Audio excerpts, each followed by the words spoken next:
खुश रंग परिंदों ने बरसात की कंकर की दिल झूम उठा, दिल झूम उठा। बहुत उम्दा। आइए दोस्तों, अब बिला किसी तमहीद व ताखीर के एक ऐसी शख्सियत तक मैं पहुंचने की कोशिश करता हूं। उसके बाद इंशाअल्लाह जनाब शारिक इनामी साहब का आपके हवाले किया जाएगा। जी, कुछ लोगों के चेहरे पर गुनूदगी आ गई है, इंशाअल्लाह वो भी दूर हो जाएगा। लेकिन इससे पहले मैं चाहता हूं कि एक ऐसी शख्सियत का इंतखाब किया जाए जिनके सामने अल्फाज के दफातर तवाफ करते हुए नजर आते हैं मेरे दोस्तों। और मैं बता दूं कि जिन मौजू को वो छू दे तो उनके अंदर अछूतापन आ जाया करता है। जो लफ्ज का वो इस्तेमाल कर लेते हैं वो लफ्ज मुअत्तर हो जाया करता है। मैं बड़े ही अदब के साथ उस्ताजुल असातिज़ा जनाब हजरत मौलाना शफीक अहमद साहब कासमी सदरुल मुदर्रिसीन मदरसा अरबिया दारुल उलूम मोहम्मदाबाद से मैं हजरत से इल्तिमास गुजार हूँ कि हजरत माइक फराएं और खिताब नायाब से हम तमाम सामीन को मुस्तफीज फरमाएं। अल्हम्दुलिल्लाह रब्बिल आलमीन वस्सलातु वस्सलामु अला सय्यिदिल अंबिया वल मुरसलीन मुहम्मदिन व आलिहि व अस्हाबिहि अजमाइन। अम्मा बाद, अन उस्मान इब्न अफ़्फ़ान रज़ियल्लाहु तआला अन्हु क़ाल क़ाल रसूलुल्लाह सल्लल्लाहु अलैहि वसल्लम खैरुकुम मन तअल्लमल क़ुरआन व अल्लमह। स्टेज पर मौजूद मुअज़्ज़ज़ उलमाए किराम, बुजुर्गान उम्मत और काबिल एहतराम हाज़रीन, आज के इस प्रोग्राम में बतौर भर्ती के दो तीन अशख़ास को भी रखा गया, उनमें से मैं भी हूँ।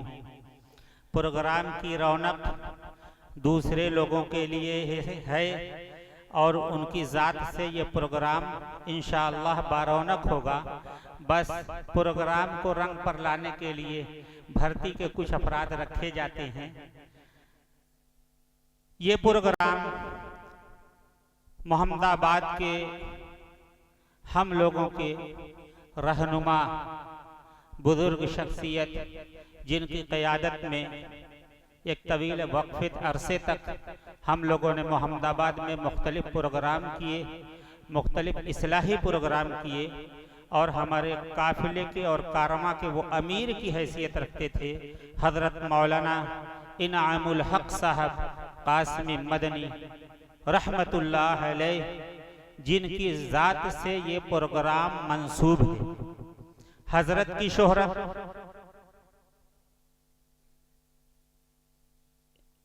किसी और वजह से नहीं थी,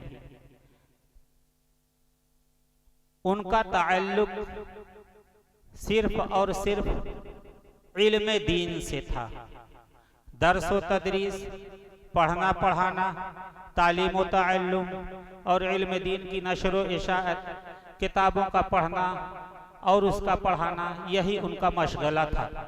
वो एक इल्मी शख्सियत थे और उनकी ज़ात से जो प्रोग्राम मंसूब किया गया, ये प्रोग्राम भी एक इल्मी प्रोग्राम है, इसका ताल्लुक इल्म से। कुरान करीम अल्लाह तबारक व तआला की तरफ से नाजिल किया गया है और इसके पढ़ने और पढ़ाने पर बेशुमार फजीलतें अहादीस में बयान की गई हैं। जैसा कि अभी मैंने एक हदीस पढ़ी, तुम में से सबसे बेहतर वो शख्स है जो कुरान सीखे, पढ़े और उसको सिखाए। कुरान करीम के पढ़ने और सीखने के तीन मरहले हैं। सबसे पहला मरहला ये है कि कुरान करीम के अल्फाज को, कुरान करीम के हुरूफ को ज़ुबान से अदा किया जाए, उसको सीने में महफूज रखा जाए, जिसको हिफ्ज़ कहा जाता है। दूसरा मरहला यह है कि इन हुरूफ को किस तरह ज़ुबान से अदा किया जाए, उनके मखारिज क्या हैं, इन हुरूफ की अदायगी में लबो लहजा कैसा होना चाहिए और आवाज़ पस्त होनी चाहिए, बुलंद होनी चाहिए, आवाज ऊपर को उठनी चाहिए, नीचे को जानी चाहिए, ये सब वो सिफात कहलाती है। तो कुरान करीम को उनके मखारिज और सिफात की रियायत के साथ पढ़ने को तजवीद कहते हैं। तो एक मरहला है उसके हिफ्ज़ का, दूसरा मरहला है उसके पढ़ने का तजवीद के साथ, और तीसरा मरहला है उसके मायना, उसके मज़ामीन, उसके मफाहीम और उसकी तफसीर सीखने का, जिसको इस्तिलाह में इल्म तफसीर कहा जाता है। तजवीद के साथ पढ़ना ये एक फन है, लेकिन इस फन के बुनियादी अनासिर का ताल्लुक हर फर्द से है। हमने ये समझा कि जैसे मदारिस के अंदर, तालीम गाहों के अंदर बहुत सारे उलूम पढ़ाए जाते हैं, और इन पढ़ने वाला तालिब इल्म अपनी तबीयत, अपने मिजाज, अपने शौक की बुनियाद पर उनमें से किसी एक मजमून का, किसी एक किस्म का इंतखाब करता है। जैसे अंग्रेजी पढ़ने वाले जानते हैं कि एक लाइन है साइंस की, एक है कॉमर्स की, एक है तिब की, डॉक्टरी की। ऐसे ही मदारिस के अंदर भी पढ़ाए जाने वाले उलूम कुल कई किस्मों की तरफ जाते हैं, कई राहें उसकी हैं। तो हमने तजवीद के मुतालिक भी ये समझा कि जिसको शौक हो कुरान करीम को तजवीद के साथ, क़िराअत के साथ पढ़ने का, वो तजवीद का इल्म सीखे।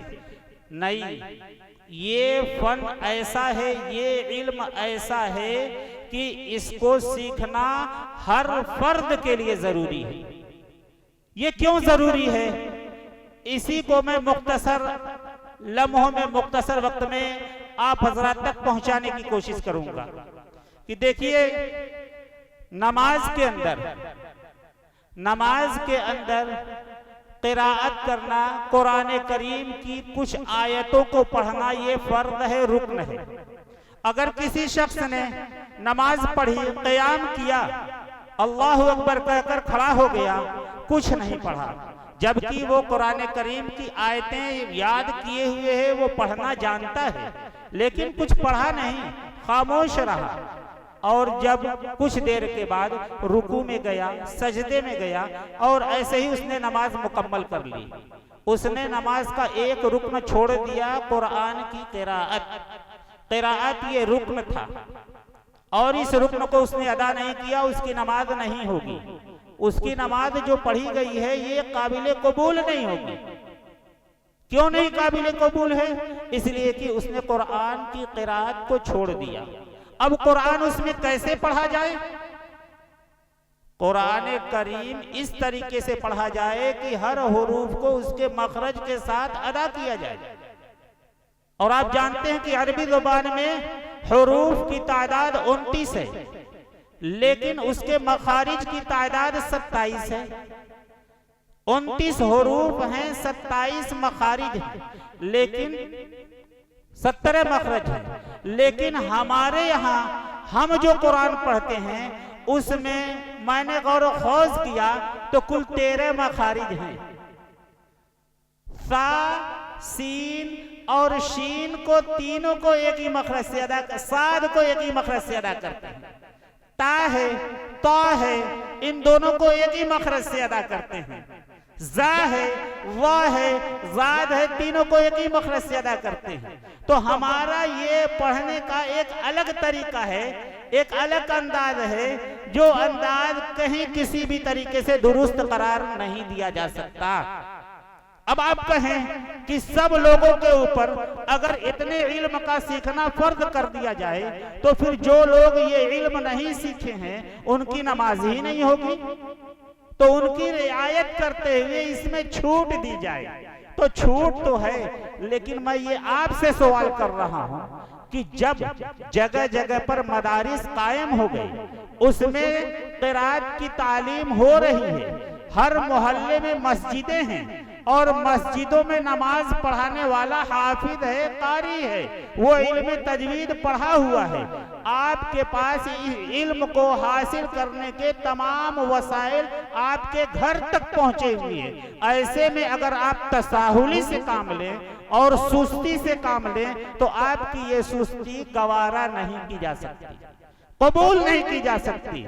इसलिए आज का ये मुसाबका इसी मकसद के तहत रखा गया कि इस मुसाबके के जरिए से लोगों को ये ज़हन के अंदर ये बात बैठे कि हम जो कुरान को जिस तरीके से चाहें पढ़ लेते हैं, ये इस तरीके से पढ़ना ये कुरान का हक अदा करना नहीं है, ये कुरान के साथ हम ज्यादती कर रहे हैं और इस ज्यादती पे अल्लाह के यहाँ गिरफ्त होगी। और इस गिरफ्त से बचने के लिए कम से कम दिल के अंदर इतना दाइया पैदा हो जावे कि अपने कुरान की उतनी सूरतें जिससे नमाज दुरुस्त हो सकती हो, कम से कम इतनी आयतें और सूरतें तो जाकर अपने मस्जिद के इमाम के सामने बैठ करके दुरुस्त तरीके से पढ़ने का इल्म हासिल कर लें। अगर इतना भी आपके अंदर जज्बा पैदा हो गया तो ये हमारा प्रोग्राम अपने मकसद में कामयाब है। लेकिन इल्म दीन के सिलसिले में या मदारिस के अंदर जो तालीम होती है उस सिलसिले में आप हजरात की तसाहुली नाकाबिले बर्दाश्त हद तक बढ़ चुकी है। चूंकि मैं मदरसे से वाबस्ता और यहाँ मदरसा मोहम्मदाबाद के अंदर जो मदरसा हम चला रहे हैं, पूरे मोहम्मदाबाद के मुसलमान बच्चे उसी में आकर के इल्म हासिल करते हैं। आपके मोहल्ले के भी बच्चों की बहुत बड़ी तादाद है। हम ये चाहते हैं कि इन बच्चों का तालीमी मेयार बढ़े और उस बढ़ाने में हम कोशिश भी कर रहे हैं और चाह रहे हैं कि आपकी तरफ से भी ताउन हमें हासिल हो, आपकी तरफ से भी ताउन हासिल हो। वो ताउन ये कि जब हम मदरसे के अंदर बच्चों को पढ़ाएं और उनको घर का काम दें कि घर जाकर के इतना काम तुम्हें पूरा करना है, तो कम से कम आप घर के अंदर बच्चों की निगरानी करें। मगरिब से लेकर के ऐशा तक आप अपनी निगरानी में अपनी जिम्मेदारी के साथ अपने घर के बच्चों को मजबूर करें कि वो बैठें और मदरसे का काम पूरा करें। इसके लिए हमने बच्चों के जिम्मेदारों और सरपरस्तों को कई बार बुलाने के लिए दावतनामे भेजे, उनके पास दरखास्तें भेजी, लेकिन बहुत अफसोस के साथ मैं ये कह रहा हूं कि आप हजरात ने हमारी इस दरखास्त पे को कबूल नहीं किया। मदरसे के अंदर आपने आना भी गवारा नहीं किया। आपकी तसाहुली की वजह से ये पूरा सिस्टम पटरी पे नहीं आ रहा है और मदरसे के तालीम का जो मेयार है वो मेयार ऊपर तक तरक्की नहीं कर रहा है। इसमें आपकी बहुत बड़ी कोताही है। अगर आप अपने बच्चों को बेहतर मुस्तकबिल देना चाहते हैं, उसे कामयाब और तालीम याफ्ता बनाना चाहते हैं और उसे इस दुनिया में कुछ किसी दर्जे तक पहुंचाना चाहते हैं, तो आइए हमसे हाथ मिलाइए और हमारी दरखास्त पर आप आइए, हमारे साथ ताउन कीजिए। अपने बच्चों के मुस्तकबिल को बेहतर बनाने के लिए हमारे साथ ताउन कीजिए, वरना आप गौर नहीं कर रहे। एक तालीमी सिलसिला मदरसों से जुड़ा हुआ है और दूसरी तालीमी सिलसिला स्कूलों से जुड़ा हुआ है, जहां असली तालीमें हो रही हैं। दोनों तालीम के नतायज आपकी निगाहों के सामने हैं। ये जो मैं बोल रहा हूं, पहले जमाने में जब ये माइक निकला था और आवाज को बुलंद करने के लिए हारन वगैरह बनाए गए थे, उसकी शक्ल दूसरी थी। बड़े बड़े माइक हुआ करते थे, लेकिन आज एक छोटा सा माइक मेरे मुंह के पास है और पूरी आवाज शिद्दत के साथ आपके कानों को पहुंचा रहा है और मैं कह रहा हूं कि आपको परेशानी में मुब्तला कर रहा है। मोबाइल है, ये मोबाइल 1400 साल पहले की इजाद नहीं है, ये मोबाइल आज के जमाने की इजाद है। ये जो बरकी कुमकुम है, ये जो बल्ब आपको नजर आ रहे हैं और पूरे माहौल को दिन की तरीके से रोशन बनाए हुए हैं, ये आज की इजाद है। ये इजादात किसकी देन है? ये स्कूलों में जो पढ़ाई गई तालीम है, इसने हमारी जिंदगी को बहुत सहूलत के साथ बहुत आसान बना दिया है। उसी तालीम ने ये कारनामा उसी तालीम का है। लेकिन मदारिस के अंदर जो तालीम हो रही है, वो तालीम उसका कोई कारनामा आप देख रहे हैं? इस तनज़्ज़ुली की वजह क्या है? इसलिए कि हमने मदरसे में दी जाने वाली तालीम को काबिले अहमियत समझा ही नहीं और उस पर अपने बच्चों की तवज्जो भी नहीं दिलाई, और बच्चों को अगर भेज दिया किसी गुर्बत और मजबूरी की वजह से, तो सुबह में क्या होता है, बस्ता उठाया, उसको पकड़ाया, बच्चे ने कहा कि अब्बू पैसा दीजिए, 4 तमाचा मारा, 5 रुपया उसके हाथ पर रख करके भेज दिया घर के बाहर। वही आपके घर का बच्चा जो कॉन्वेंट में पढ़ रहा है, किंग ईडन में पढ़ रहा है, आप उसको नहलाते हैं, अच्छा लिबास पहनाते हैं और 10 रुपया जेब खर्च देते हैं, टिफिन बॉक्स भी देते हैं ताकि बच्चा नाश्ता कर ले, और पूरे लाड प्यार और दुलार के साथ आप रुखसत करते हैं, और आपके दरवाजे पर गाड़ी खड़ी होती है स्कूल तक ले जाने के लिए। ये एहतमाम उस बच्चे के साथ है, उस तालीम की अहमियत आपके दिलों में है। लेकिन वो आपके घर से दूसरा बच्चा मदरसे के लिए निकल रहा है और आप लात मार करके उसे निकाल रहे हैं, डांट कर उसे भगा रहे हैं। ये क्या वजह है? ये तफरीक आपके बच्चे जब अपनी निगाहों से देखते हैं तो फिर वैसे ही उनका ज़हनो मिजाज भी बन जाता है। इसलिए गुजारिश है आपसे कि कम से कम अपने बच्चों के ऊपर रहम कीजिए, अपने बच्चों के ऊपर तवज्जो दीजिए, और मदरसे की तरफ से जो बच्चों के सिलसिले में आपसे गुजारिश की जाए उस गुजारिश पर तवज्जो दे करके अपने बच्चों के मुस्तकबिल को बेहतर बनाइए। व आखिर दावाना अनिल हम्दुलिल्लाहि रब्बिल आलमीन।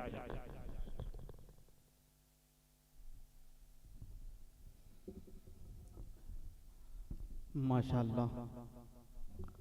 आइए दोस्तों, काफी देर से आप भी बैठे हुए हैं, आप भी सोच रहे हैं कि इस फहरिस्त में बहुत ज्यादा शायर है, लेकिन अब तक एक ही शायर पढ़ा है कि नहीं। लेकिन इंशाल्लाह तमाम को आपके हवाले में करूंगा। लेकिन दोस्तों आइए मैं एक शेर पढ़ता हूं कि मेरे खुदा अभी दुनिया से मत उठा मुझको। शेर जिसको समझ में आ जाए वो सुभान अल्लाह कह देंगे कि मेरे खुदा अभी दुनिया से मत उठा मुझको, कि मेरे लाल अभी ऐन गैन पढ़ते हैं। दोस्तों मैं एक चीज बता दूं कि मेरे वालिद मोहतरम कहा करते थे कि बेटा गर्मी खून में होती है, लेकिन जब मैं मदरसा गया तो असातिज़ा इकराम कहने लगे बेटा गर्मी खून में नहीं होती, गर्मी जून में होती है। लेकिन दोस्तों जब ठंड के मौसम में जब मैं फिर घर गया तो मेरी वालदा कहने लगी कि बेटा गर्मी खून में नहीं होती, गर्मी जून में नहीं होती, गर्मी तो ऊन में होती है।